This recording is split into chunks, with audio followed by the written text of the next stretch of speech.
Là-bas, on a vu comment les pierres qu'il y a à Goma ont une certaine consistance, mais des pierres ont été fracassées, a fortiori lorsque ça atteint le corps humain.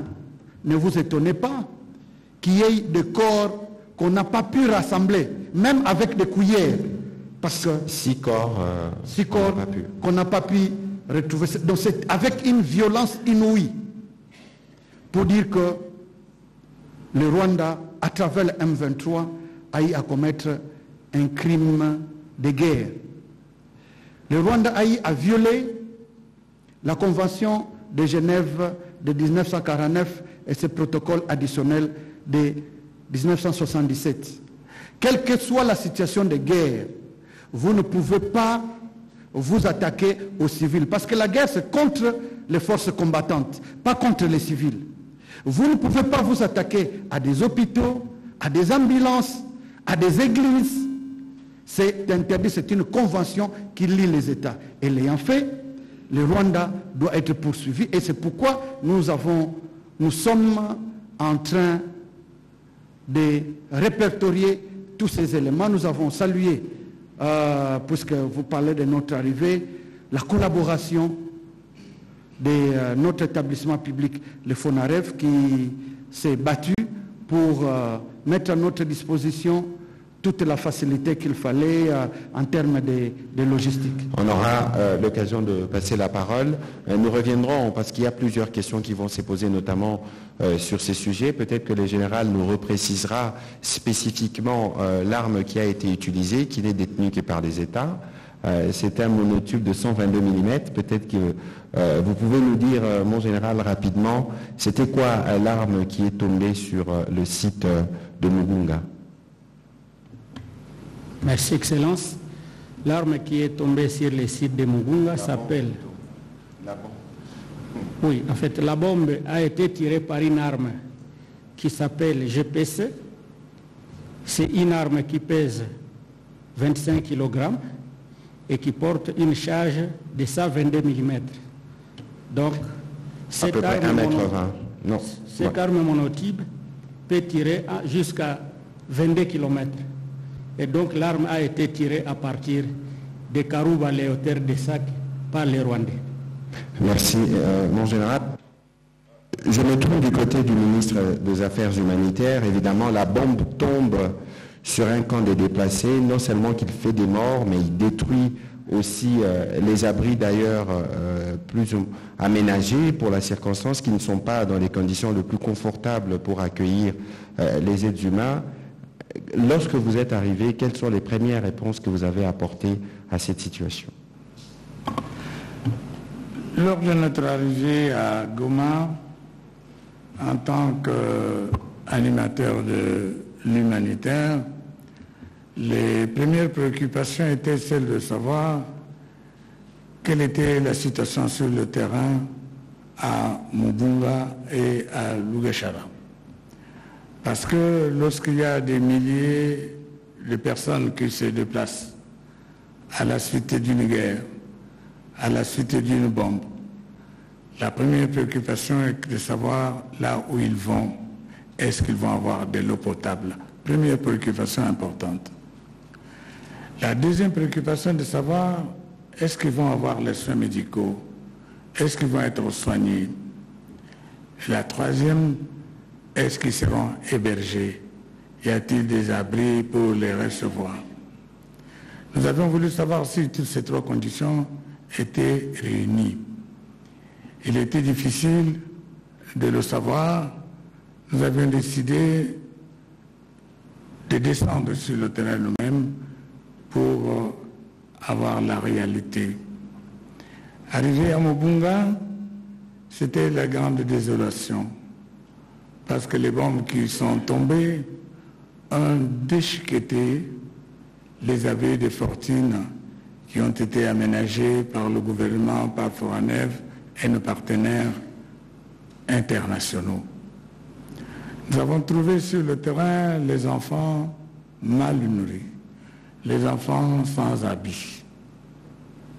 Je vous assure, c'est un spectacle difficile à vivre si on est humain, si on est parent. Nous avons également constaté que les personnes de troisième âge, ces personnes qui ne savent pas courir, qui ne savent pas se déplacer, étaient laissées à leur propre sort. Que fallait-il faire? Nous devions nous mettre en communion avec nos partenaires sociaux, plus particulièrement notre partenaire technique, FONAREV, pour que nous puissions apporter les premiers soins, pour que nous puissions apporter le premier secours en vivre. Et nous nous sommes dit que cette situation dramatique ne peut pas devenir une habitude. Les compatriotes qui sont sur ce terrain doivent sortir de là.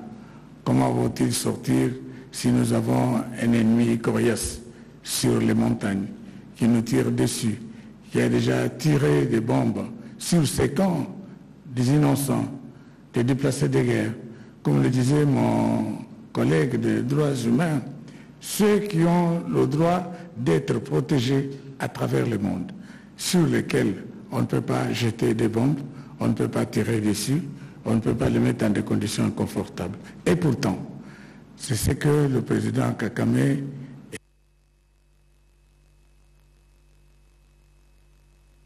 et les M23 ont fait. Il aurait fallu qu'ils voient ces images, que la communauté internationale voit ces images pour se rendre compte de la hauteur du drame. Et ce drame ne doit pas rester impuni. Il faudrait que la communauté internationale, qui a fini par reconnaître que notre pays est agressé, parce qu'ils ont tergiversé pendant plusieurs années, grâce au déplacement diplomatique, à l'action diplomatique du président de la République, tout le monde a fini par conclure que la République démocratique du Congo est attaquée. Les États-Unis, l'Union européenne, même s'ils travaillent un peu en coulisses en signant les accords avec le Rwanda, tous les pays du monde ont fini par conclure que nous sommes agressés par la République, par le Rwanda. Cela ne doit pas continuer. Monsieur le ministre de la Communication, la situation que nous avons trouvée sur le terrain est dramatique du point de vue humanitaire parce que ces personnes manquent de tout. Leur situation est autant plus grave que ceux qui sont en famille sont dans les mêmes conditions. On peut dire que toute la population de la province du Nord Kivu et de Goma étant bloquée du nord au sud et à l'est, les gens n'ont que le lac comme voie d'accès. La situation est dramatique, elle est difficile, c'est que nous avons constaté, mais nous avons apporté tant soit peu le minimum essentiel qu'il fallait. Et ce minimum ne pourra pas faire 3 mois lorsqu'on apporte. Les règles humanitaires exigent que lorsqu'on a apporté l'assistance, on le fait tous les 3 mois pour pouvoir renouveler. Quand quelqu'un a eu un sac de riz, il a eu un sac de farine, il a eu un bidon d'huile, dites-vous bien qu'il ne peut pas les garder pendant 6 mois, pendant 7 mois, surtout qu'il n'a pas d'installation électrique, qu'il vit dans des conditions difficiles. Cette situation est difficile et c'est la conséquence de l'agression de notre pays par le Rwanda. Nous allons nous mobiliser pour foutre ces gens-là dehors de notre territoire. Voilà, merci. Entre-temps, le gouvernement va continuer à travailler avec les autorités provinciales pour apporter l'assistance humanitaire qu'il faut. Alors, M. Lucien Lundula, on a beaucoup parlé du FONAREV. Je rappelle que vous êtes né récemment, Fonds national pour la réparation de victimes des violences. Et quel est le rôle que vous avez joué aux premières heures dans la gestion des conséquences de cet incident dramatique? Merci beaucoup, Monsieur le ministre de Communication, porte-parole du gouvernement. En effet, dans le cadre des instructions du chef de l'État, nous avons été instruits par le Premier ministre, chef du gouvernement, d'accompagner l'action gouvernementale par rapport au bombardement du 3 mai. Notre rôle étant d'accompagner, parce que le FONAREV, c'est un établissement public qui a vocation d'accompagner les victimes, non seulement dans l'accès à la justice, aux réparations, mais également, dans le cadre d'espèces, dans les cas des victimes de violences telles que le crime de guerre qui a été réalisé dans le cas de Mugunga le 3 mai de ces mois-ci. Notre mission était pratiquement axée sur 4 points. Le premier point, c'était d'offrir à ces victimes des obsèques dignes de ce nom. Deuxièmement, d'accompagner toutes ces victimes dans les cadres, les victimes blessées, aussi bien les décédés, faire une prise en charge au niveau des hôpitaux. Troisièmement, de s'assurer d'apporter une certaine, dirons-nous, aide financière à la famille. Et enfin, de faire en sorte que nous puissions, à travers le ministère des Affaires sociales, d'offrir des nourritures ou des accompagner en tout cas en termes d'alimentation. Alors, cet après-midi, peut-être qu'avant que le journaliste dépose des questions, on a été couper les rubans symboliques d'un cimetière qui sera destiné, Monsieur le ministre des Droits humains, à toutes les victimes de cette barbarie. D'ailleurs, il ne faut même plus parler du M23 parce qu'il n'existe pas, plutôt de l'armée rwandaise. Et donc, c'est les premiers pas d'un travail de mémoire que vous avez commencé. Et là, c'est un exemple concret de ce qui se fera. Merci beaucoup. Plusieurs ont entendu parler de la justice transitionnelle. Plusieurs aussi se posent des questions sur ce que cela voudrait dire. Lorsqu'il y a un crime qui se commet, selon la justice classique, il faut qu'il y ait une plainte ou que le parquet ou l'auditorat se saisissent d'office. Et l'action publique, pour ceux qui ont fait le droit, est liée à plusieurs conditions pour être ouverte ou pour qu'elle soit mise en mouvement. Il faut, prenons par exemple que l'auteur puisse remplir certaines conditions, par exemple qu'il ait la majorité pénale ou que le fait ne soit pas prescrit ou qu'on parvienne à mettre la main sur l'auteur de cette infraction. Lorsque ce n'est pas le cas, il n'y a pas d'action publique. Et lorsqu'il n'y a pas d'action publique, on ne peut pas avoir un procès. Et quand il n'y a pas un procès, cela ne peut pas donner lieu à des dommages et intérêts. Mais dans le cas de la justice or, les infractions sont commises. Les gens sont tués. On parle du principe selon lequel l'État a la responsabilité d'assurer la sécurité des personnes et de leurs biens. Mais lorsque l'État, dans une certaine mesure, faillit, il est important que l'État vienne pour réparer. Prenons par exemple, cette population de déplacés devait être protégée, sécurisée par notre État. Mais il y a eu une bombe qui est venue, qui a semé la terreur, qui a semé le moi, qui a tué. N'ayons pas peur de mots. Et dans le cadre de la justice transitionnelle, justement, il y a 4 piliers. Il faut connaître la vérité. Il faut qu'il y ait la justice. La justice élève une nation. Et après la justice, il y a la réparation. Après la réparation, les garanties de non-répétition. Et dans le cadre de cette réparation, la justice transitionnelle, qui est au fait victimo-centrique, c'est-à-dire on se concentre sur la victime et non sur l'auteur de l'infraction. Parce que les faits peuvent être prescrits. Parce qu'on ne peut ne pas mettre la main sur l'auteur de cette infraction. Mais la victime, elle souffre. Comme le cas de ces personnes du camp des déplacés de Mugunga. Lorsque on vient avec la réparation, cette réparation peut être individuelle comme elle peut être collective. Et puisqu'il faut des garanties de non-répétition, il faut des réformes législatives, des réformes réglementaires. Et plusieurs ont eu à nous reprocher, non mais les Congolais, vous parlez des millions de morts. Mais où sont ces morts-là? Il vaut mieux tard que jamais. Il n'est jamais trop tard pour mieux faire. Nous savons qu'il y a des fosses communes dans toutes les provinces pratiquement, particulièrement ici au Nord Kivu. Plusieurs. Pas plus tard, c'est avec vous que nous avions eu à coordonner la rédaction de la dernière édition du livre blanc avec le massacre de Kishiché. Des bambous et partout, il y a eu des fosses communes. Mais désormais, avec cet établissement chargé de la réparation des violences sexuelles et autres crimes contre la paix et la sécurité de l'humanité, nous aurons des cimetières du Génocos. Et c'est le premier exemple, c'est la première expérience que nous avons à Goma. Et c'est là que nous saluons la détermination du FONAREV, parce que nous avons donné l'idée, nous avons insisté, mais non seulement le FONAREV, mais l'implication de son Excellence, Monsieur le gouverneur militaire, et la bonne collaboration des élus locaux, parce que plusieurs allaient s'opposer à cette idée d'avoir un cimetière. Mais partout à travers le monde, nous avons des cimetières spéciaux. Les Juifs qui avaient été massacrés en Occident. En France, si vous allez à Paris, il y a un cimetière spécial pour les Juifs. Vous allez, l'Holocauste dont on parle, il faut des traces. Il faut savoir rétablir tout ce qui s'est passé. Et désormais, à Goma, nous aurons ces cimetières de l'Holocauste, de Génocauste, comme nous appelons cela, où seront désormais enterrés tous, mais nous congérons les sorts. Ce n'est pas parce qu'on a un cimetière que nous encourageons qu'il y ait encore des morts. Non, non, non, non. Il faut que ça s'arrête.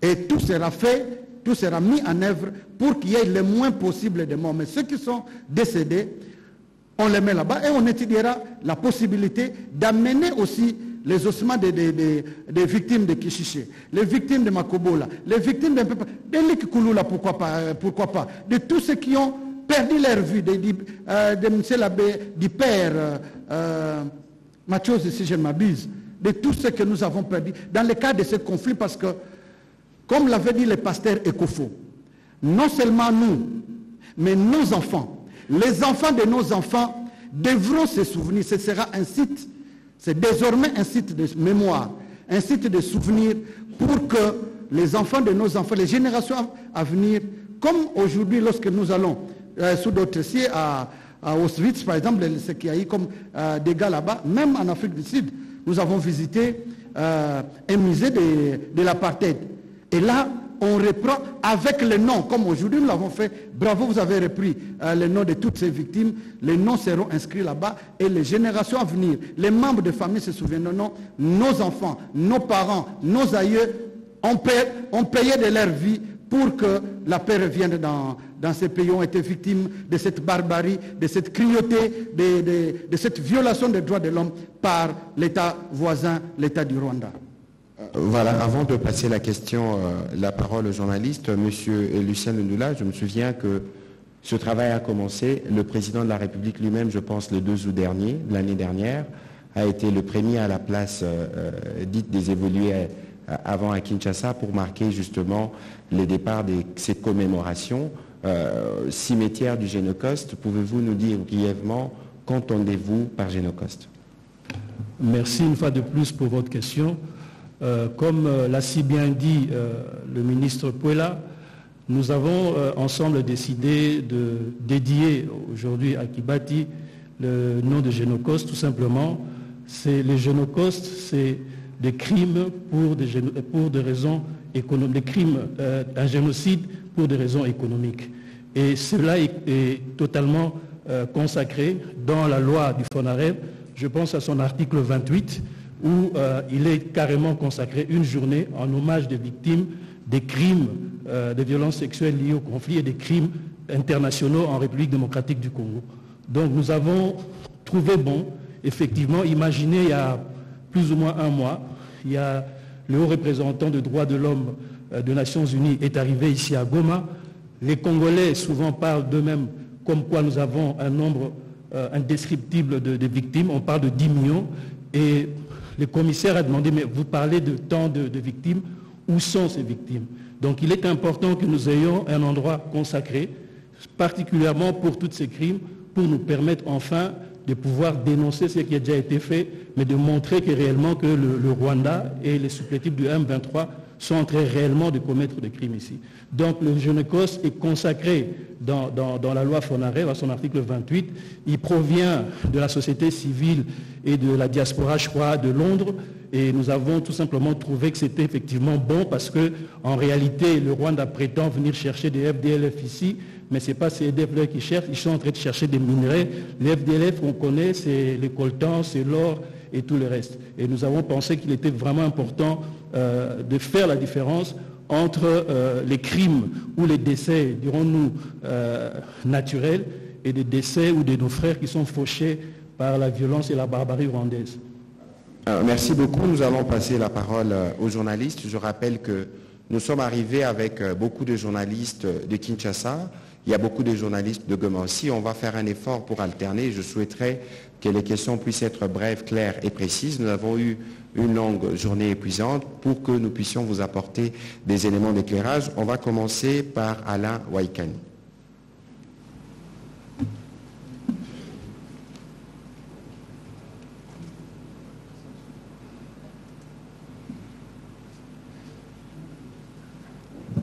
Merci. Moi, c'est M. Alain Waikani pour le code Al Jazeera.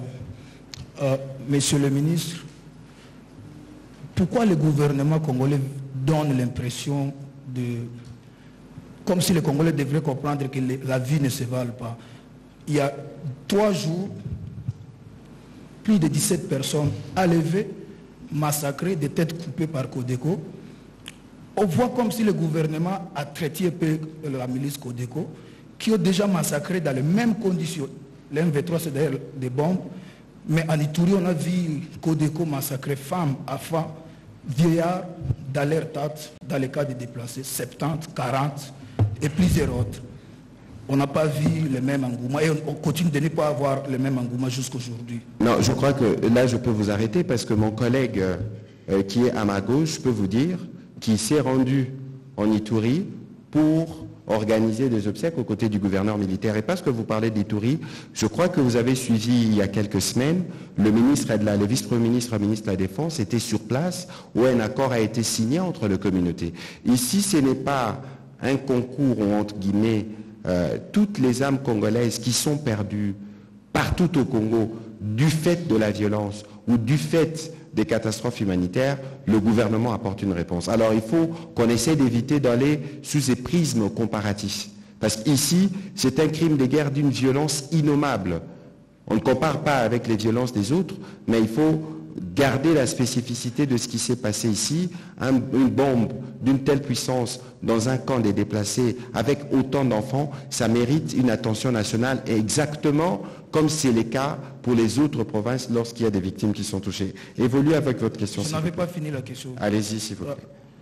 Pourquoi le gouvernement ne prend pas un taux ferme vis-à-vis des Codeco? Pourquoi on négocie avec Codeco? On a vu dans les années passées des chefs de guerre être arrêtés en Ituri, jugés, condamnés. Mais qu'est-ce qui se passe avec le gouvernement et Codeco alors qu'ils comprennent très bien ce qui se passe? Alors, on ne va pas singulariser les sujets, parce qu'aujourd'hui, les sujets, c'est Mugunga et les activités des Goma. Mais je comprends la pertinence de votre question et je vous ai déjà donné la réponse tout à l'heure. Il est hors des questions. Et d'ailleurs, dans le processus de Nairobi qui a commencé, je pense que Codeco a été exclu.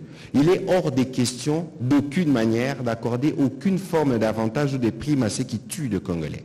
Si on n'a pas intégré le M23 dans les processus des discussions de Luanda, par exemple, le processus politique qui était conduit par le président Uhuru Kenyatta, c'est parce que justement ils ont repris des armes. Donc il faut quitter ces terrains où vous avez des appréhensions de ce type. Nous considérons qu'il y a une action qui est menée à la fois ici dans les Nord Kivu, mais aussi dans l'Ituri et partout où il y a l'insécurité pour apporter des réponses. Je crois qu'on va prendre les questions de M. Ochokum. Faisons un effort pour rester dans les cadres du sujet des commémorations qui ont été faites aujourd'hui. Et puis on prendra un journaliste du Nord Kivu et puis on reviendra sur un journaliste de Kinshasa et ce sera Innocent Alenga plus tard. Allez-y, M. Ochokum. Bonsoir et merci, Monsieur le Ministre. J'ai 2 questions, une pour vous et l'autre pour le gouverneur militaire. En ce qui vous concerne, c'est une phrase que vous avez prononcée, plutôt tweetée, lors de ce malheureux événement. Vous avez parlé de documenter. Nous sommes en train de documenter. D'ailleurs, ça avait un tout petit peu frustré la toile. On aimerait comprendre, parce que le ministre des Droits humains aussi a repris ça encore aujourd'hui à 2 reprises. Ça consiste à quoi exactement documenter? Qu'est-ce que vous êtes en train de faire exactement? Et pour le gouverneur militaire, vous avez cité précisément ce qui s'est passé. Il n'y a pas de mystère. Vous savez d'où a été tirée cette munition. Mais quelle a été la réponse militaire à l'endroit des coupables? Qu'est-ce que nos forces armées ont eu à faire entre-temps, par exemple au front? Est-ce qu'il y a eu une attaque, une offensive ou quoi que ce soit? Parce que les mouvements citoyens ont réclamé ça, par exemple aujourd'hui, lors de la commémoration, lors du deuil au stade. Merci. Voilà, sur votre première question, je pense que mon collègue de droits humains est plus apte pour donner plus d'éléments à ces sujets. Ici, il faut refuser de tomber dans les pièges de la manipulation parce qu'il y en a beaucoup dans les réseaux sociaux. Tout à l'heure, lorsque nous parlions du cimetière de Génocoste qui a été installé, le ministre des Droits humains à main droite m'avait dit, et le coordonnateur, le directeur du FONAREF l'a dit aussi, lorsqu'on a reçu la visite du Volker turc, on parle des morts, où sont-ils? Dans cette guerre avec les Rwandais, j'ai dit et le répète, nous sommes sur 5 fronts. Il y a un front militaire, il y a un front diplomatique, il y a un front judiciaire, il y a un front économique et il y a un front médiatique. Et lorsque un fait se passe comme celui-là, le minimum, la première étape que vous devez faire, si vous pensez plus tard obtenir réparation, par exemple, nous avons les cas de l'Ouganda, qui a été condamné à nous payer 360 millions de dollars pour les conflits qu'il y a eu en province orientale.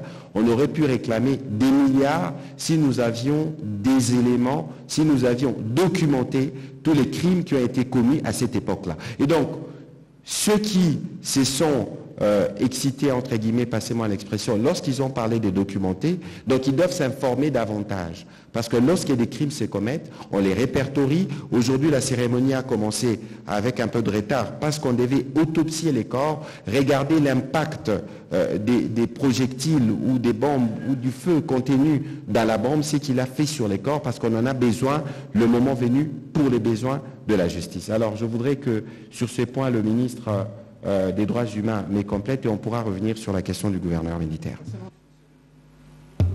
Excellence, Monsieur le ministre de la Communication, ce qui se conçoit bien s'annonce clairement.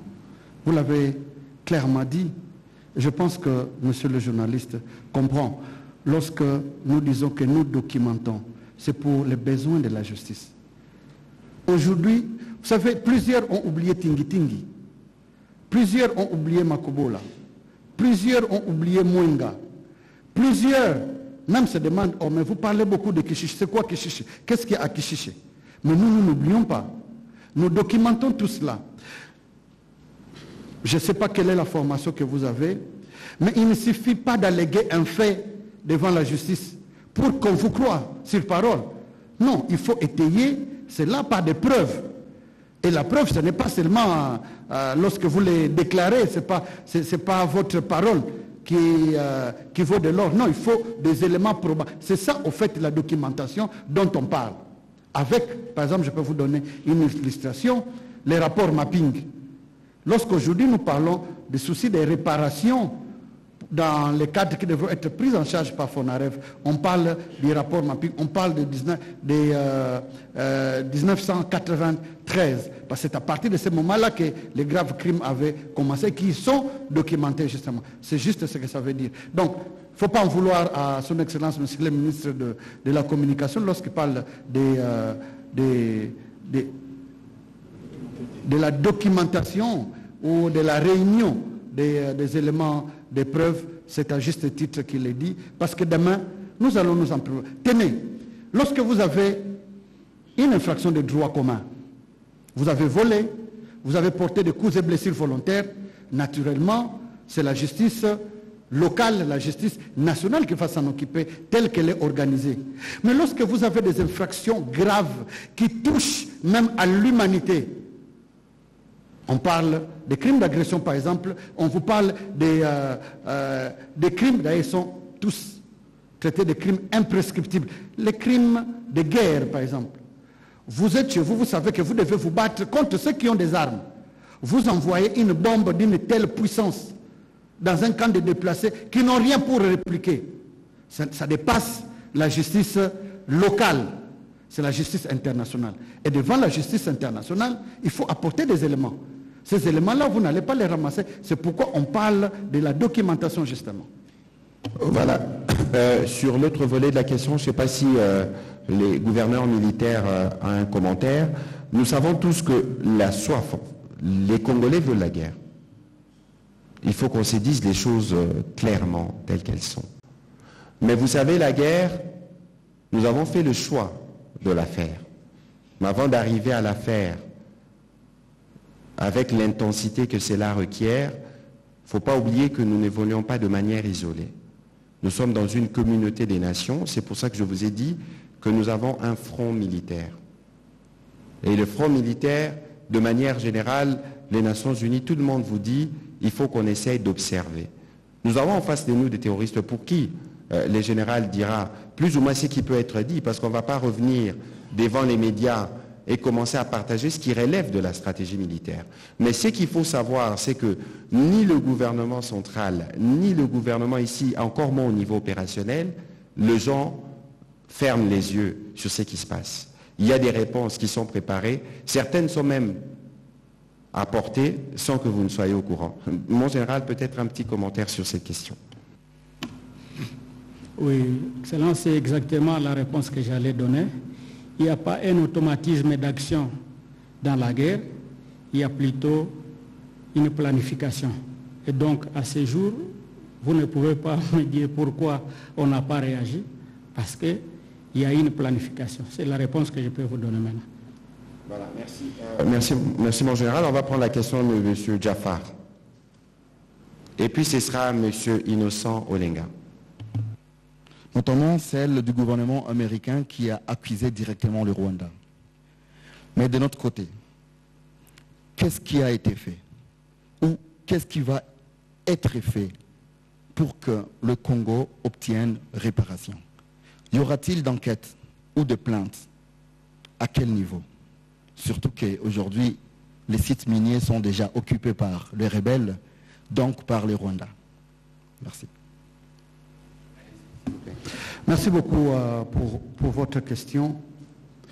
Vous savez, la procédure judiciaire est souvent longue et difficile à comprendre. C'est, comme ce qu'on dit, le fil d'Ariane. Nous avons, dans le cadre de notre gouvernement, un ministère qui a en charge la justice et avec lequel nous collaborons. Lorsque tous les éléments, nous l'avons dit même dans notre monde de circonstances aujourd'hui, nous avons mené beaucoup d'actions grâce auxquelles, entre autres, nous avons eu la visite du Haut-Commissaire des Nations Unies aux droits de l'homme qui a séjourné dans notre pays pendant 4 jours. Les États-Unis, nous avons salué ces sauts au fait en avant, comme l'Union européenne, qui commence clairement à stigmatiser le comportement du Rwanda. Pas plus tard que hier soir, j'ai suivi encore la déclaration de certains responsables de l'Union européenne qui demandaient au Rwanda de se retirer de la République démocratique. Mais ça ne doit pas s'arrêter là. Il faut des sanctions. Mais lorsque nous parlons de la justice, non seulement qu'il faut saisir, certains diront non, mais le Rwanda n'a pas signé ou ratifié le statut de Rome, mais le Rwanda fait partie des États qui composent les Nations Unies. Et ceux qui le savent, parmi les organes des Nations Unies, il y a ce qu'on appelle non la Cour pénale internationale, mais la Cour internationale de justice, que nous pouvons saisir très valablement. Et tout cela est en train d'être, je reviens sur la même expression, tous les faits sont documentés pour saisir cette justice internationale. Il est même possible, parce que nous sommes en train de travailler, pour que nous obtenions une juridiction spéciale pour la République démocratique du Congo, comme on a eu en Yougoslavie, comme les autres qui font des morts, un fonds de commerce politique, diplomatique, et s'évertit maintenant à transporter cette violence chez nous.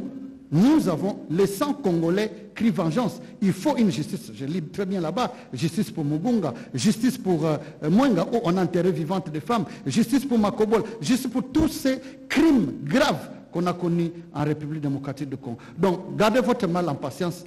Ces crimes, comme nous l'avons dit, au nom du chef de l'État, ne resteront pas impunis.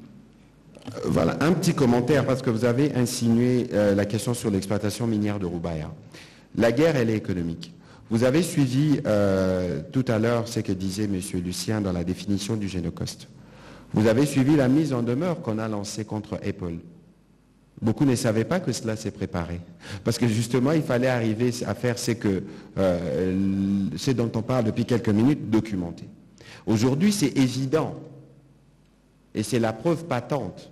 Nous avons commencé une action parce que finalement, ces minéraux, lorsqu'ils les prennent, il y a des gens qui achètent à la fin. Il y a des gens qui les exploitent. Il y a des entreprises qui sont cotées en bourse et dont la réputation est mise à mal. Nous avons mis, à travers un cabinet d'avocats, en demeure Apple pour que dans les 3 semaines, je pense que ça va échoir bientôt, qu'ils puissent nous expliquer, parce que nous avons des éléments clairs, convergents, qui prouvent que leur circuit d'approvisionnement s'est fait par la violence, par les recrutements des enfants, etc. Et donc, vous voyez bien que le temps de la justice n'est pas forcément le temps de la rapidité que nous souhaitons par rapport à la crise que nous connaissons, mais nous sommes sur chaque front, comme j'ai dit tout à l'heure, engagés sur des pistes qui nous permettront d'être vainqueurs parce que nous avons raison. Voilà. On va prendre la question des Innocent Olenga.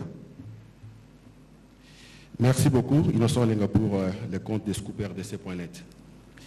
J'ai une question d'abord pour les maires de la ville, une autre pour les gouverneurs militaires, enfin pour les ministres Mutinga.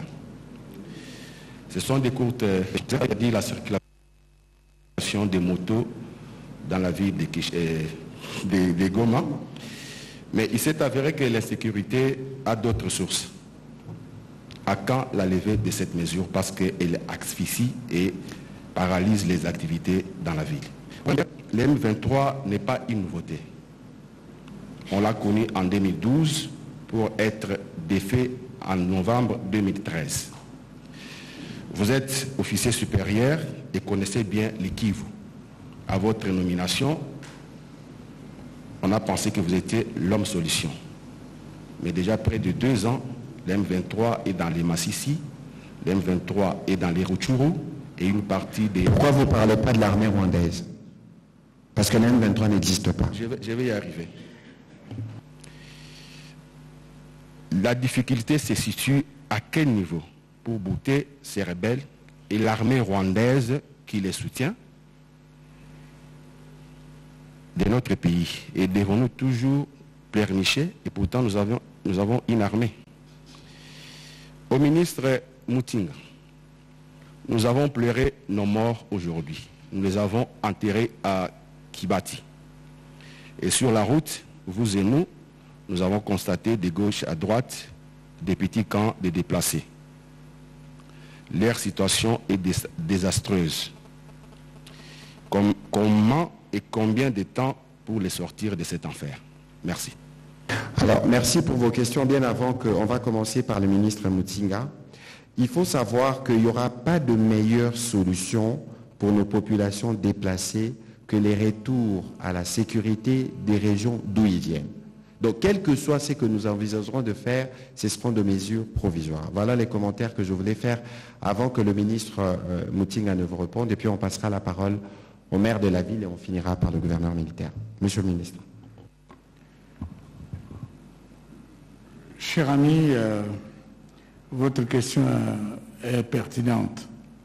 Il y a au Nord Kivu plus ou moins 3 millions de déplacés. Il y a le camp de Kanoruchinya, de Boshagara, il y a des camps simultanés qui se sont installés sur tout le long du parcours entre Sake et Goma. Et le mouvement se poursuit petit à petit pour atteindre la ville de Goma. Cette situation préoccupe le président de la République. Cette question nous préoccupe parce que nous avons reçu les instructions. Un plan de réponse a été élaboré. Un plan de réponse qui exige 2 milliards, 600 millions pour répondre à toutes les catastrophes naturelles qui ont jeté dans la rue, dans le cas de déplacés, nos compatriotes.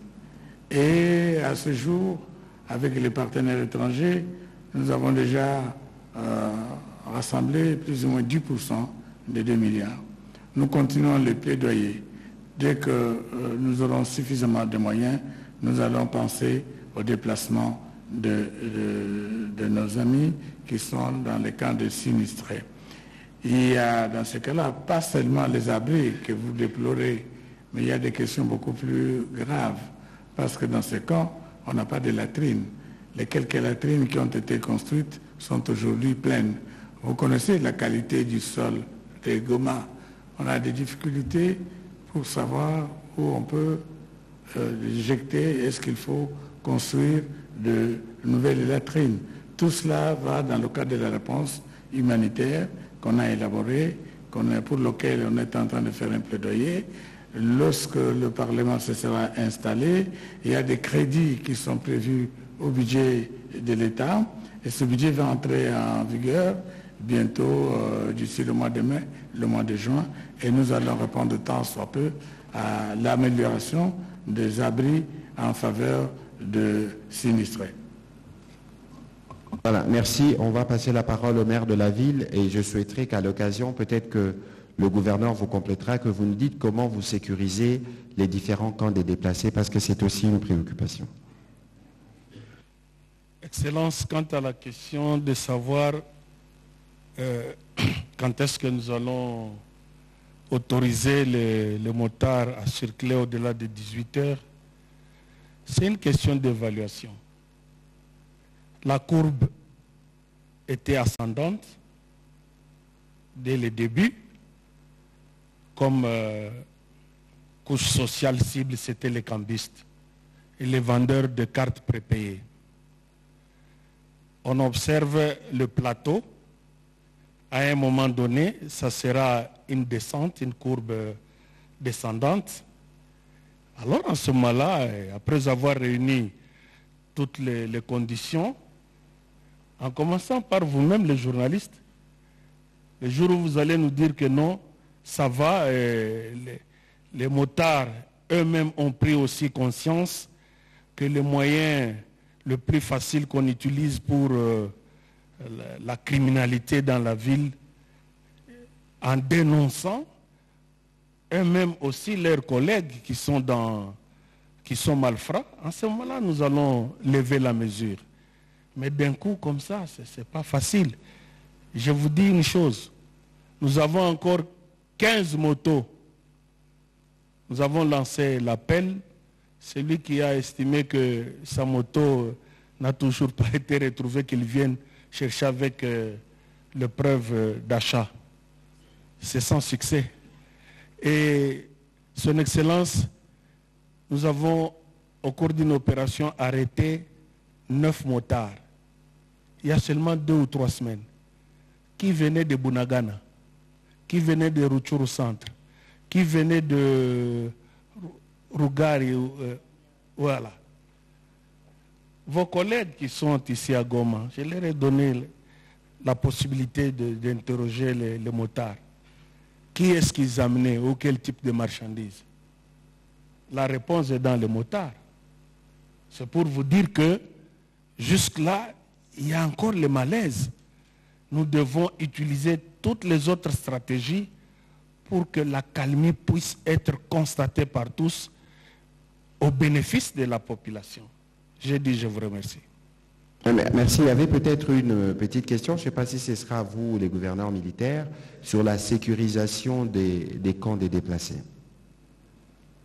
La sécurisation des camps des déplacés, d'abord selon les normes à caractère international, il est interdit de voir circuler dans les camps les armes.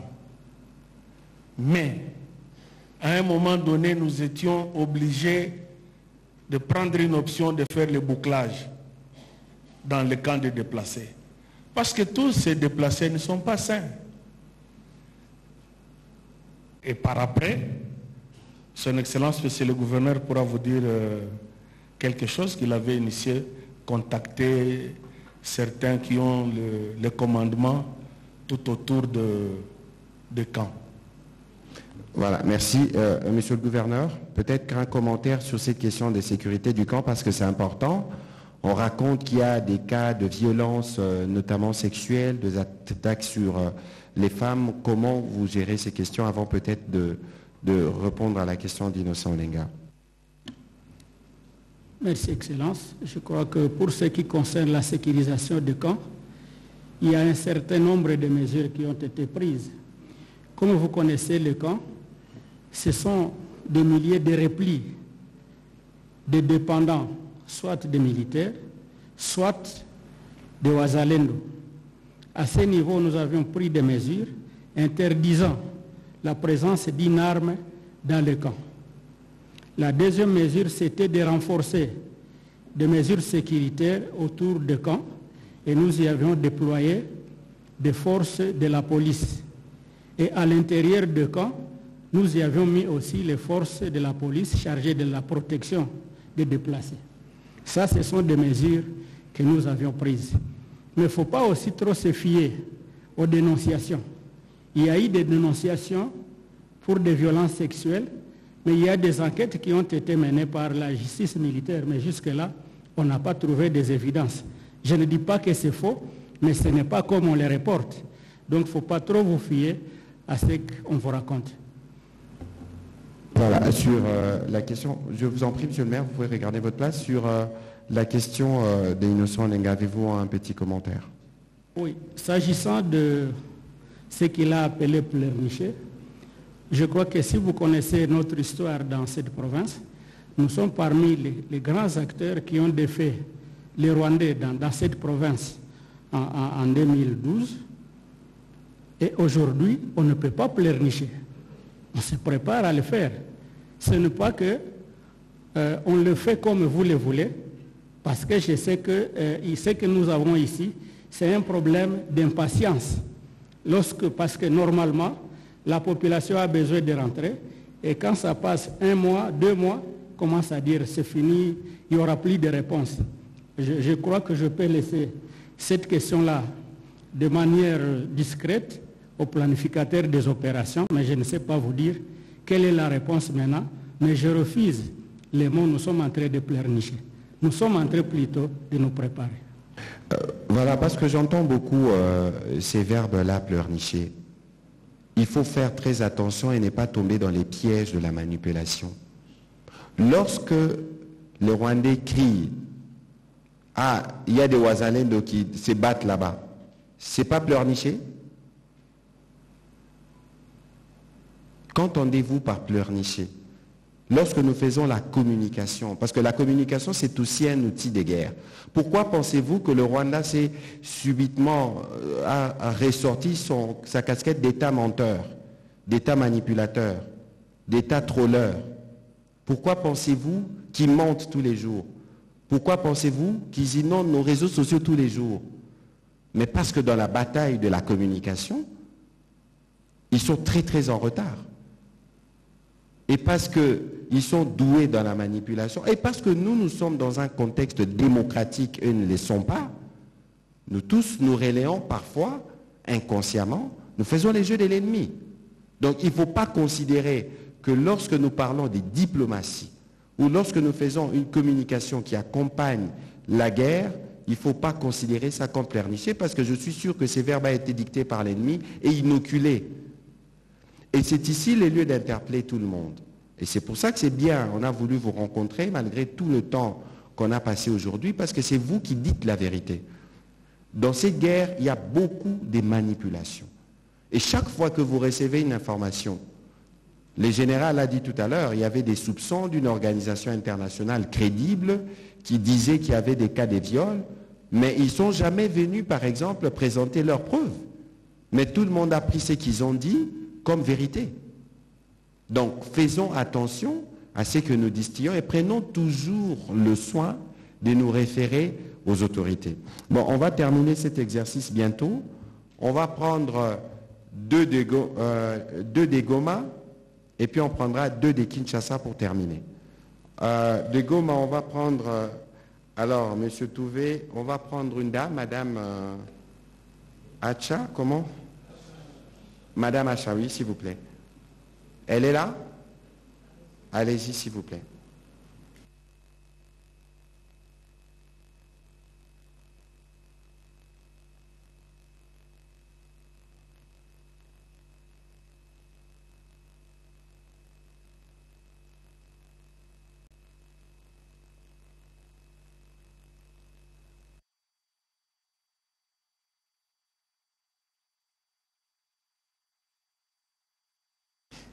Et puis ce sera Fidèle Kitsa. On peut prendre les 2 questions, s'il vous plaît, en même temps. Comme ça, on y répond et on prendra les 2 autres questions de Kinshasa pour terminer. Je m'appelle Ashanganga. Je suis éditrice du journal L'Est à la Une. La question que j'allais poser...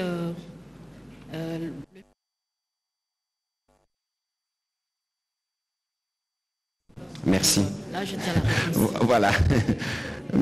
Merci beaucoup. Alors, madame, vous êtes de Goma, allez-y. Vous allez, parce que madame n'a pas posé des questions. Merci de la parole m'accorder, monsieur le ministre. Fidel Kissa, correspondant de Brut Afrique, également d'info.cd. La première question est celle de savoir, les 35 personnes tuées ont été enterrées au nouveau cimetière appelé cimetière du génocide pour des fins économiques génocaustes. Ce n'est pas la première fois que des gens sont tués en masse au Nord Kivu. Qu'est-ce qui a motivé le gouvernement congolais à faire comme s'il saute sur l'occasion? Les choix du site de Kibati, situé à seulement près de 4 km des positions des rebelles du M23 soutenus par les Rwandais. La seconde question, monsieur le ministre, nous sommes au mois de mai, 3 ans déjà, depuis l'instauration de l'état de siège par le président de la République. Où sommes-nous et où allons-nous pendant que le Nord Kivu, dans son entièreté, géré par des militaires, venus instaurer la sécurité et la paix, continue à enregistrer des morts? Merci. Voilà, alors à la première question, je ne sais pas à qui vous l'avez destinée, mais je pense que le ministre peut y répondre avec des compléments de M. Lundula, et je répondrai à la question sur l'état de siège. Merci beaucoup. C'est vrai, il y a eu beaucoup de cas de morts en masse. J'ai eu à le dire dans mon mot d'introduction qu'il n'est jamais trop tard pour mieux faire.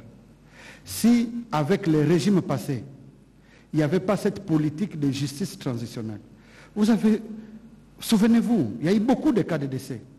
On ne s'occupait même pas de décès. Il y a eu des cas de tueries par des personnes même identifiées qui courent les rues, qui continuent à se promener, qui occupent des postes de responsabilité, alors qu'on devait, par les vetting, garantir la non-répétition. Ces gens courent les rues. Souvenez-vous,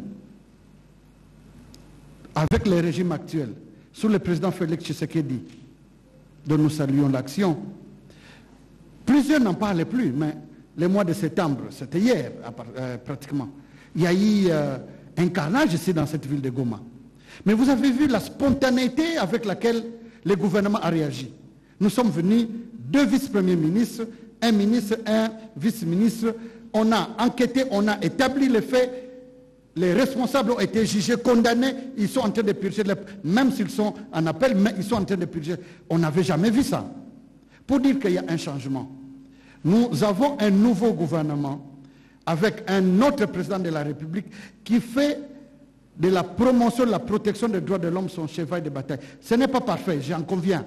Mais au moins, on ne reprochera pas à notre chef d'État d'avoir la volonté de rompre avec ce cycle de violence, avec l'instauration de la justice transitionnelle. Pourquoi Kibati?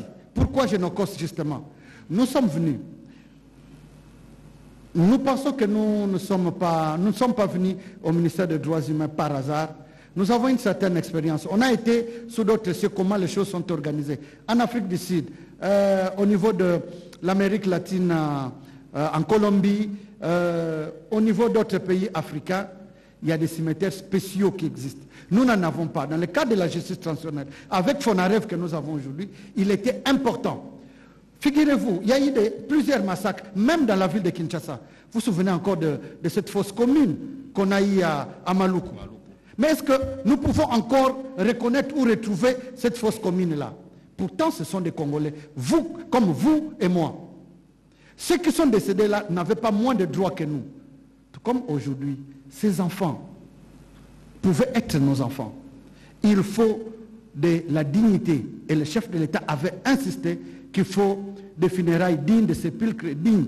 Pour la première fois, des gens qui sont morts en masse ont des sépulcres dignes de ce nom. Ça ne va pas s'arrêter là. On va construire un site de mémoire pour que nous puissions continuer, l'expression est revenue, documenter, constituer un cadre de souvenirs, un mémorial, pour que même les générations à venir, le reste ce n'est pas la première fois, mais avec la guerre de 6 jours à Kisangani, Il y a un cimetière aussi où on a enterré ces morts-là. Dans le cadre de Frivao, c'est-à-dire l'argent qui provient de l'indemnisation de l'Ouganda dont a parlé le ministre de la Communication, ce site sera amélioré au même moment que des réparations seront apportées aux membres de famille. Voilà. Merci. Un petit complément de... Excusez-moi. En un mot, lorsque vous posez la question sur pourquoi à Kibati, nous sommes venus, nous avons posé le problème à son Excellence, Monsieur le Gouverneur. Il nous a proposé ce site-là. Il n'a pas trouvé, en tout cas, mieux que là-bas. Ce qui nous a été proposé, nous ne pouvions pas nous dire non, nous ne voulons pas, nous tenons à ce que ça se passe dans le stade de l'unité. Non, mais c'est lui qui gère la province du Nord Kivu, certainement après concertation avec les maires de la ville et les responsables du territoire de Nirangongo et nos honorables députés dont nous saluons la présence, Madame Adèle comme l'honorable Eric et Patrice Nyamato, qui se sont... Non, Patrick Mouniomo. Excusez-moi, qu'est-ce que je dis? Mais nous avons aussi l'honorable Patrick Mouniomo, le président de l'Assemblée provinciale. Oui, le président de l'Assemblée provinciale. Tous, on s'est concerté. Excusez-moi d'avoir... excusez-moi. Donc, tous, nous avons conjugué nos efforts. Et ce n'était pas évident. Merci pour votre présence, parce que si vous n'étiez pas là, pour convaincre surtout les autres membres de la société civile qui ne comprenaient pas les bien fondés de cette marche, nous ne serions pas arrivés. Chers honorables, merci beaucoup pour votre implication.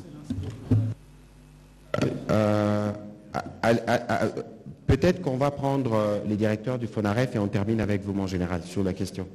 Oui, on va terminer avec vous sur les questions. Oui, monsieur le ministre de la Communication. Juste pour compléter le ministre des Droits humains, pourquoi maintenant? Tout simplement, ça rentre dans le cadre de notre mandat.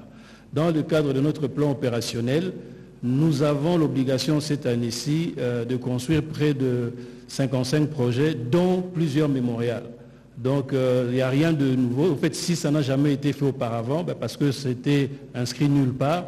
Et dans la loi FONAREV, nous avons l'obligation, en effet, de construire ou d'ériger des monuments, des musées et des mémorials en souvenir de nos victimes.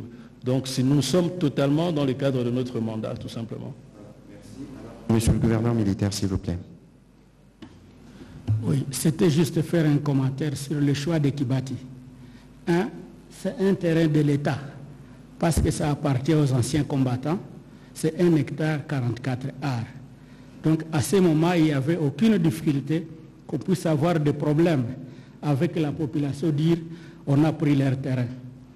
Le deuxième élément de choix, c'est que vous aviez compris que sur l'axe Mugunga, l'ennemi est capable de tirer à 20 km, qui nous garantissait le comportement de l'ennemi pendant les obsèques.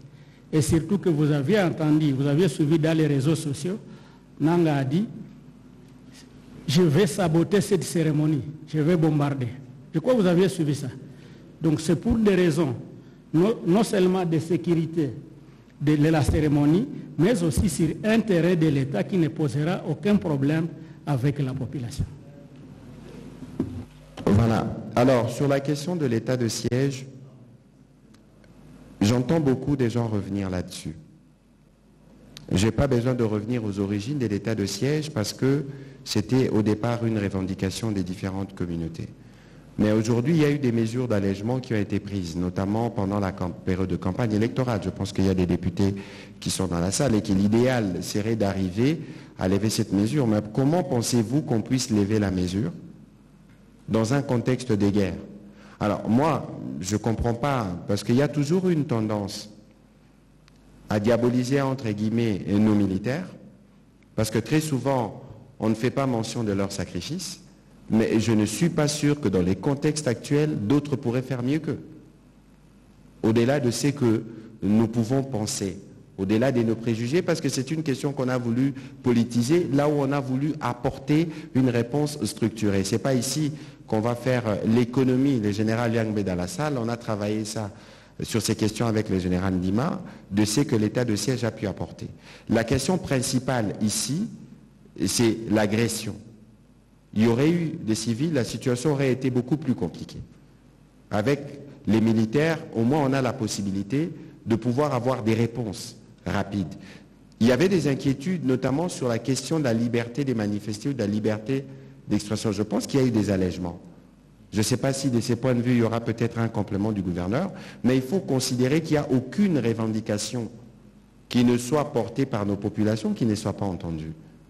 Et comme il y avait déjà eu une table ronde qui avait réfléchi, et il y a des propositions qui sont à la table du président, on allège, on suspend ou on maintient, les moments venus, en fonction de l'évolution de la question sécuritaire, des options seront levées. Donc je pense que là, il faut avoir vos apaisements. Vous voulez compléter un petit mot peut-être sur la question en général? Oui, il y a beaucoup de gens qui s'acharnent à l'état de siège et je pense qu'ils doivent s'apaiser. Parce que ce n'est pas nous qui avions décidé l'instauration de l'état de siège et lorsque ça sera décidé que ça cesse, ça va cesser. Mais ce que je dis toujours, avec la petite expérience de 7 mois déjà que je suis à la tête de la province, on ne me dira pas que les civils étaient de bons gestionnaires que les militaires. Je crois que vous êtes témoin. Merci. On ne va pas aller dans les comparaisons. Alors, on est en train de clôturer cet exercice. Laura Nyang est de la RTNC où? Madame, s'il vous plaît, une question. On prendra une question de M. Nyang et de la RTNC et puis on prendra, je vois que les techniciens me disent qu'on va terminer, on terminera avec ceux de Kinshasa. Excusez, monsieur le ministre, j'avais 3, est-ce que je peux poser seulement 2? 2, s'il vous plaît. Allez-y, s'il vous plaît, rapidement, Okay. s'il vous plaît. Comme on je les l'ai note, dit, on y répondra en une fois pour toutes. Comme je l'ai dit, j'ai 2 petites préoccupations. Qu'attend le gouvernement congolais pour doter aux Ouazalendo de leur tenue distinctive de celles de forces armées de la RDC et de la police pour éviter des confusions sur les terrains? Bref, comment ils sont organisés? La deuxième préoccupation s'adresse au directeur de FONAREV. Avec cette cérémonie d'aujourd'hui, nous avons montré à la face du monde qu'on est en deuil. Est-ce que les concerts des Fally Ipupa est opportun dans la ville de Goma? Merci. Merci. On va prendre les questions de Laurent Nyangé. On prend les questions de Laurent, on répondra une fois pour toutes aux 2 questions. Et puis on prendra les questions de nos amis de Kinshasa. Merci, Excellence. C'est Laurent Nyangé de la RTNC Goma. J'ai une préoccupation. Je voudrais savoir pourquoi la communauté internationale a du mal à croire en des cris de détresse lancés plusieurs fois par les Congolais. Et la question est adressée à vous, Monsieur Patrick Mouyaya. Ne vous reprochez-vous pas de quelque chose merci. En tant que gouvernement congolais? Merci. Alors, on va commencer alors par Monsieur Lucien, s'il vous plaît. Merci pour la question, madame. Premièrement, je tiens à signaler et à préciser que le FONAREV n'est ni co-organisateur ni parrain de cet événement-là. Et deuxièmement, je vais directement pour vous dire que cet événement a d'abord été annulé. Mais je tiens quand même à préciser ici, dans le cadre de la vulgarisation et du FONAREV, ou encore de tout simplement comment le rendre, dirons-nous, auprès de toutes les populations, que ce soit quelque chose de connu, nous utilisons toutes sortes de personnes. Vous vous souviendrez, lors du moment de la CAN, nous avons utilisé nos léopards comme nos ambassadeurs avec notre leitmotiv que vous connaissez tous aujourd'hui, plus jamais seul. Vous avez vu l'effet que ça a eu sur l'ensemble, non seulement du continent africain, même au-delà de frontières. Deuxièmement, nous avons eu une autre campagne de sensibilisation avec nos voix pour elles. Ça aussi, c'était une campagne où nous avons choisi, entre autres, différentes personnalités féminines, y compris l'actuelle première ministre, Madame Swaminoa Tuluka, pour parler au nom des victimes. Et tout ça, ça rentre dans ce cadre-là. Il y a quelques mois, le pasteur Mbi est venu ici comme ambassadeur du FONAREV. Nous choisissons, au fait, tout simplement des patriotes, des compatriotes congolais qui ont une certaine aura, non seulement au niveau national, mais international, pour parler des victimes. Fally Ipupa fait partie des ambassadeurs du FONAREV. Il a décidé, à titre personnel, d'organiser un concert pour pouvoir récolter les fonds, pour pouvoir subvenir aux besoins de déplacer des Kanyaruchinya. Mais entre-temps, il y a tellement eu une vague par rapport à l'événement, il a décidé tout simplement d'annuler pour ne pas essayer il y a tellement eu de commentaires qu'il a tout simplement décidé de ne plus organiser son concert parce qu'il avait l'impression qu'il ne travaillait plus dans le cadre d'apporter un soutien aux déplacés. Et pour ne pas créer polémique, il a tout simplement décidé d'annuler ces concerts.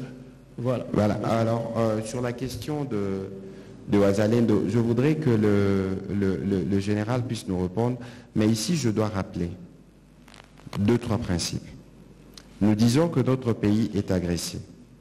On ne peut pas empêcher à un Congolais où qu'il se trouve de défendre sa patrie. Nous, gouvernement, nous avons, pour contenir justement tous ces compatriotes qui ont besoin de défendre la patrie, on a créé la réserve armée des défenses. Mais dans cette réserve armée des défenses, ceux qui en feront partie seront ceux qui auront répondu au critérium qui est préalablement établi.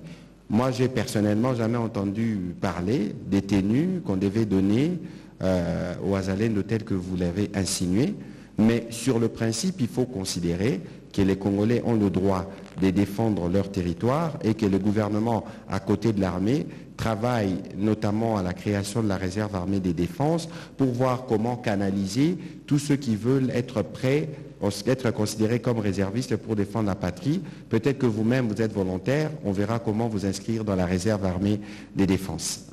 Monsieur le gouverneur, s'il vous plaît. Oui, merci beaucoup.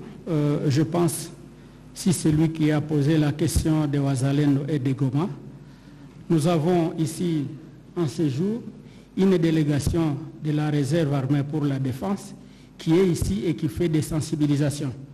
C'est dans les motifs d'arriver à réorganiser les Ouazalendo et leur donner une dotation spécifique. Ça va arriver. Mais ce que je ne voulais pas de votre côté ou de nous tous, c'est que nous sommes en train de tomber dans les pièges de l'ennemi. Parce que la vraie guerre aujourd'hui du Rwanda, c'est la guerre contre les Ouazalendo. Ils ne veulent pas voir les Ouazalendo résister pour leur terre ou défendre leur population. Ils cherchent à les diaboliser pour qu'à la fin, on puisse les blacklister et peut-être les soustraire dans les opérations pour qu'ils puissent avoir beaucoup plus de facilité. Mais je crois qu'il y a une organisation qui est là, il y a une organisation qui est en train de se faire et il y a des moyens qu'on nous envoie pour les prendre à la disposition. Le problème de tenir, ça va arriver parce que c'est un besoin. Merci. Okay, alors, on va prendre les dernières questions. Une question. Alors, à votre question, mais peut-être qu'il faut poser la question à la communauté internationale. De toute évidence, le président de la République en tête et tous les gouvernements, nous savons que notre sort dépend d'abord de nous-mêmes. Nous devons compter d'abord sur nous-mêmes et c'est ce que nous continuons de faire. Parce que malheureusement, dans la diplomatie, on parle des rapports de force, on parle des relations d'État à État. Nous ne voulons pas être tributaires de cela, même si nous faisons la diplomatie. Nous voulons être cohérents par rapport à notre plan à nous-mêmes. Voilà, on va prendre les 3 des Kinshasa pour terminer. Madame Rachel, Monsieur Eric Izami et Edmond Izouba. Une question par personne, s'il vous plaît. De ma proximité. Merci Eric Izami pour Antenne ATV. Monsieur le ministre, merci de la parole. On a été aujourd'hui à la cérémonie d'inhumation de victimes de la bombe qui est tombée les 3. J'ai vu des enfants orphelins. Et ça tombe très bien, le représentant personnel du chef de l'État, Félix-Antoine Tshisekedi Tshilombo, se trouve être le ministre des Droits humains, Fabrice Pouela. Duverger, vous êtes juriste, Duverger a dit à celui qui n'a rien, la patrie est son seul bien. Qu'est-ce qui est prévu pour ces enfants qui sont nôtres, parce qu'ils doivent vivre après. Mais j'aurais voulu aussi poser la question au ministre porte-parole du gouvernement, Patrick Mouya Katembwe, pour aller au-delà de ce qui est présenté. C'est-à-dire que je suis en train de comparer ici et je note que, notamment pour la France, le président Macron a évolué dans son langage. autrefois. Mais je profite des discours qui sont prononcés autant par les députés au niveau de la France ou au niveau européen. Je cite ici Thierry Mariani. Alors, je voudrais savoir, au nom de l'apaisement, parce que d'aucuns demandent toujours que nous puissions nous aussi attaquer, y a-t-il espoir? Parce que, justement, j'ai remarqué que cette population a beaucoup trop souffert, au point qu'elle manque peut-être des larmes à couler, même lorsqu'il y a mort d'hommes.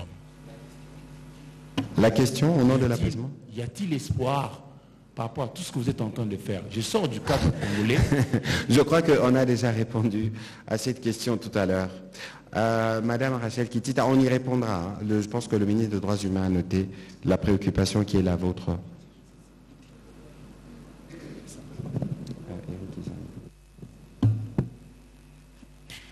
Merci beaucoup, monsieur le porte-parole du gouvernement, pour la parole. J'ai des petites questions, en tout cas, au ministère des Affaires sociales. L'aide humanitaire que vous avez apportée concernait combien de déplacés au total?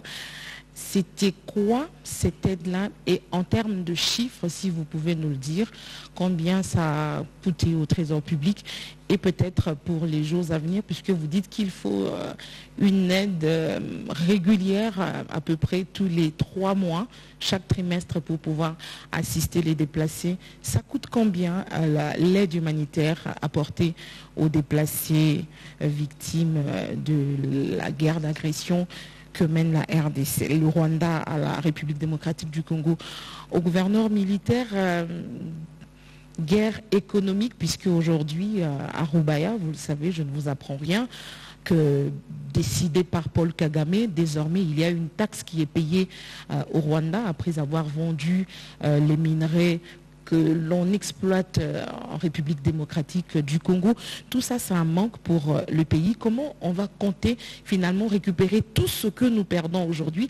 Est-ce qu'après avoir gagné cette bataille, il y aura une autre étape de pouvoir redemander au Rwanda de dédommager la République démocratique du Congo, puisque c'est des minerais que nous perdons et en termes des millions, c'est beaucoup d'argent que perd la République démocratique du Congo. Alors peut-être une dernière question, porte-parole du gouvernement. Pour vous-même, s'il vous plaît. Depuis le début de cette guerre, où est-ce qu'on se situe, à quel niveau? On a avancé, on fait du surplace ou on recule? On va vous répondre tout à l'heure. La dernière question, s'il vous plaît, M. Zuba, pour terminer. Merci beaucoup, Excellence. C'est juste une petite question.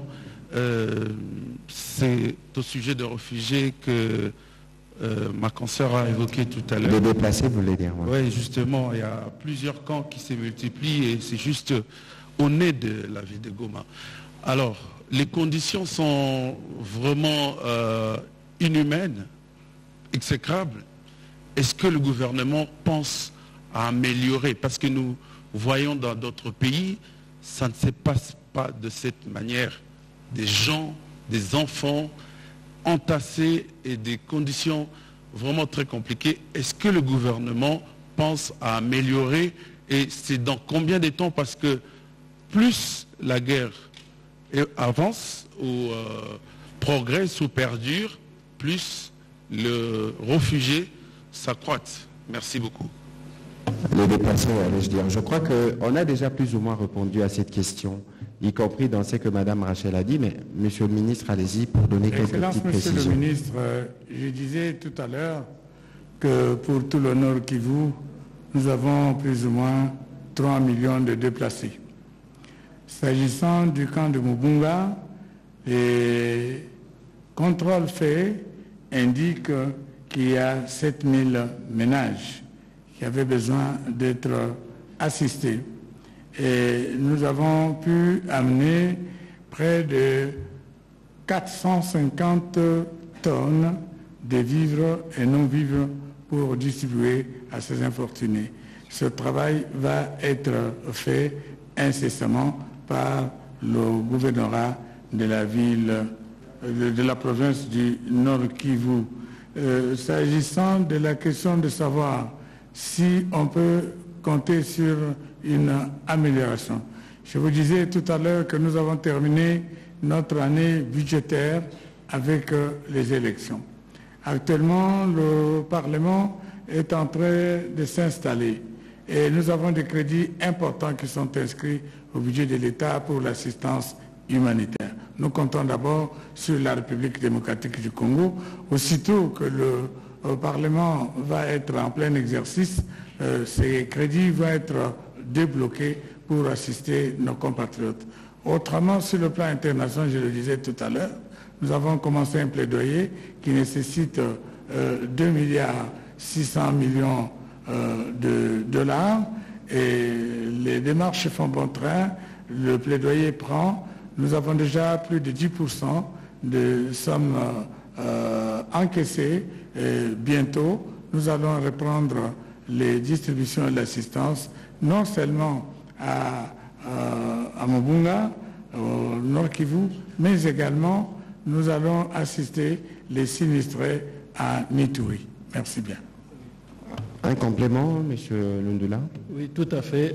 Pour répondre toujours à la question à quand faudra-t-il s'occuper de toutes ces personnes, n'oublions pas que ça rentre toujours dans le cadre de notre mandat.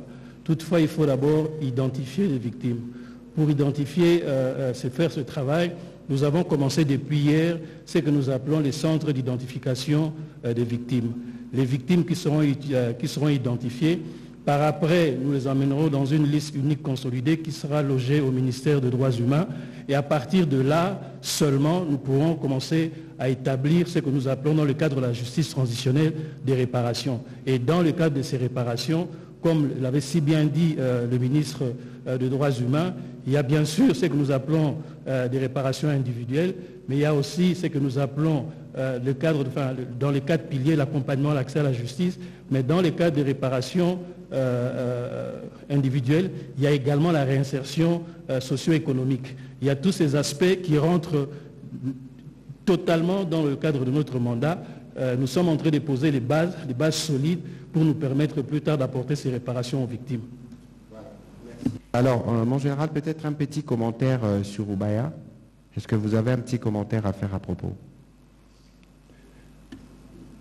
Je pense que pour Ubaya, c'est comme je l'ai dit, c'est une réponse de planification.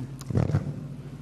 Et pour l'autre volet de la question, Madame Rachel, le ministre Paul en a parlé longuement. Moi, je suis revenu dessus. On a parlé de la documentation. Je ne sais pas si vous avez lu le dossier qui accompagne la mise en demeure des Apple. Je pourrais vous les partager si vous ne l'avez pas lu à la fin de cet exercice. Vous allez voir que c'est un dossier en béton. Et quoi qu'il en soit, parce qu'aujourd'hui, de toute façon, les statistiques de production, on arrive toujours à les connaître et à les savoir. Nous aurons, le moment venu, suffisamment d'éléments à propos, y compris, non pas seulement pour attaquer le Rwanda, qui est l'État receleur. D'ailleurs, le président Kagame lui-même l'avait dit, il a reconnu. Il y a ceux qui achètent après et on verra ce qu'il en sera quand la démarche contre Apple sera considérée comme un exemple pour tous ceux qui pensent pouvoir profiter des mines de sang en République démocratique du Congo. Monsieur le ministre Apple, on va terminer cet exercice rapidement. Je voudrais peut-être que chacun de nous prendre 2-3 secondes pour des mots de conclusion. Merci beaucoup, Monsieur le ministre de la Communication. Tout à l'heure, il m'a été posé la question avant de conclure justement à ce qui concerne ce que le professeur Martial Amassolo, qui venait de nous quitter, qu'il a appelé les enfants des personnes. Vous avez vu des enfants au lieu des obsèques de funérailles de nos 35 compatriotes. Quel est le sort de ces enfants?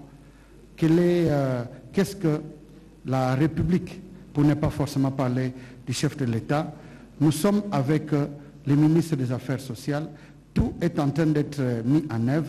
Je n'aimerais pas anticiper, je réserve la primeur à son Excellence le Président de la République, surtout en ce qui concerne cet enfant, au fait, qui va, à mon sens, incarner cette barbarie, cette cruauté, ce cynisme de Rwandais en larguant une bombe dans un camp de déplacés, cet enfant qu'on a appelé grâce, alors que le droit au nom, c'est un droit garanti. Mais puisque sa mère n'est plus là, personne ne pouvait nous rappeler son vrai prénom par lequel on l'appelait. On l'a appelé grâce.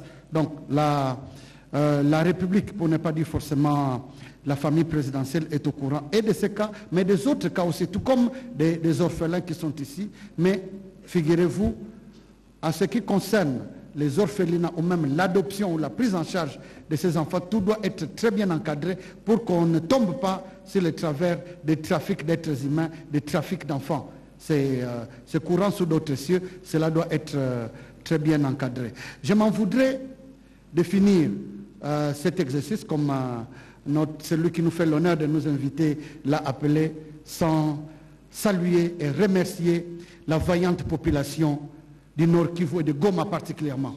Plusieurs ont pensé nous transporter la torpeur, la peur, mais on a vu qu'au lieu de jeter cette torpeur, cet événement a uni les Gomatraciens. Les habitants du Nord Kivu, je ne m'attendais pas à voir, et les Congolais dans leur ensemble. On n'a pas eu des obsèques qui pouvaient mobiliser autant de monde, autant d'autorités nationales et provinciales. Je vois les Mwami, je vois les chefs de division, je vois tous les commandants des différents corps militaires, de la police. Que dire de la population civile, de la société civile? Toute la ville était mobilisée et une procession avec une telle marée humaine, c'est cela au fait les premiers éléments d'une vraie nation. Que l'on soit, nous avons eu des messages de partout, à travers le monde, d'encouragement. D'autres voulaient même nous amener cette peur avec des menaces. Non, n'allez pas là-bas, on va vous tuer, on va vous faire ceci. Mais nous sommes là, nous sommes allés jusque là où les bombes sont tombées. Ça veut dire que nous aimons notre pays. En dehors de ces remerciements, je remercie aussi Son Excellence, Monsieur le Gouverneur militaire, mais aussi les députés nationaux, l'honorable Patrick Mouyomo, on ne va pas m'y reprendre deux fois, l'honorable Angèle, oui, la presse locale qui nous a accompagnés partout. Merci beaucoup.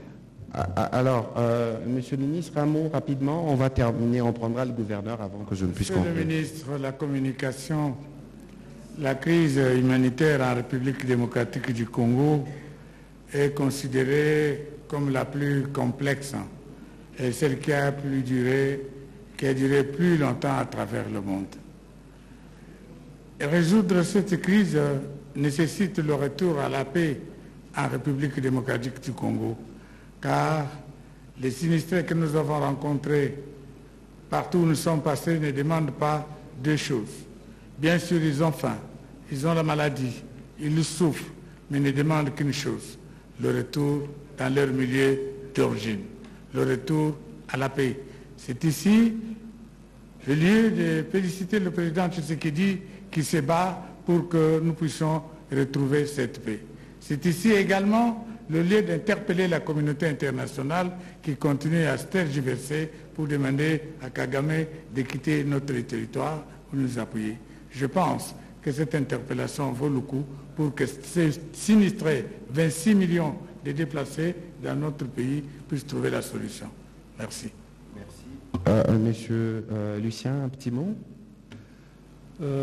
En guise de conclusion, j'aimerais tout simplement que, en tant que Congolais, que nous puissions remercier le président de la République ainsi que la distinguée Première Dame pour avoir instauré ou mis en place le FONAREB, qui est une institution dédiée, comme on l'a dit, non seulement à protéger, mais à accompagner les victimes dans la réparation. Et c'est une structure qui est totalement victimo-centrée. Nous associons les victimes dans tout ce que nous faisons. Aussi bien dans la structure du FONAREB, vous verrez que les victimes sont impliquées à tous les niveaux. Et pour nous, ça serait un message d'espoir et une lumière pour toutes les victimes, pour leur dire que plus jamais elles ne seront seules.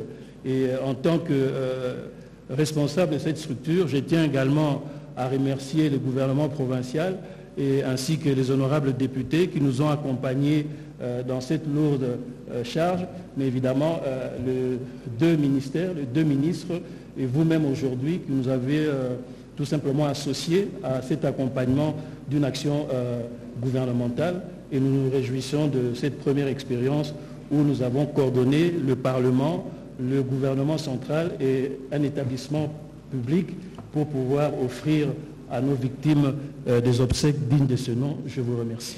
Voilà, merci beaucoup. Je rappelle que vous, avec vos équipes, vous allez encore rester plusieurs jours à Goma pour faire ce travail. Monsieur le gouverneur, Ma question, il y a ma question ku Swahili, mais il n'y a plus le temps. Nawaza conclusion yako itaifanya ku Swahili njua kuapeze ba population ya Goma kama huku na kama ma question inakuya batamkoze ma question quand tunaisha. Il n'y a plus de questions à poser ici. Peut-être que vous pouvez faire une conclusion en Swahili pour dire un mot à tous qui auraient voulu poser des questions en Swahili et pour apaiser la population de Goma qui s'est montrée aujourd'hui particulièrement mobilisée et en solidarité avec ceux qui sont morts à cause des bombes rwandaises.